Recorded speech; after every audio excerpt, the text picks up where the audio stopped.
بسم اللہ الرحمن الرحیم۔ ترمذی شریف کی روایت ہے، حضرت ابن عباس رضی اللہ تعالی عنہما سے مروی ہے، فرماتے ہیں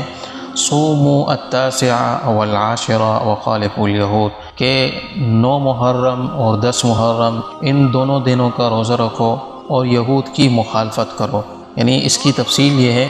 آپ علیہ الصلوۃ والسلام جب مدینہ تشریف لائے تو پتہ چلا کہ یہود بھی اس دن روزہ رکھنے کا اہتمام کرتے ہیں، 10 محرم کا۔ یہود اس وجہ سے رکھتے ہیں کہ حضرت موسیٰ علیہ الصلوۃ والسلام کو اللہ تعالیٰ نے اس دن فرعون سے نجات عطا فرمائی، تو آپ علیہ الصلوۃ والسلام نے ارشاد فرمایا ہم تو موسیٰ علیہ الصلوۃ والسلام کے زیادہ قریب ہیں، تو اس لیے آپ علیہ الصلوۃ والسلام نے اس دن کے روزے رکھنے کا اہتمام فرمایا، اور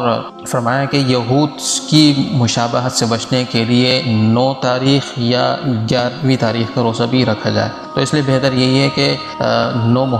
10 محرم کے ساتھ 9 محرم کا روزہ رکھا جائے یا 11 محرم کا روزہ رکھا جائے، بہتر ہے، تاکہ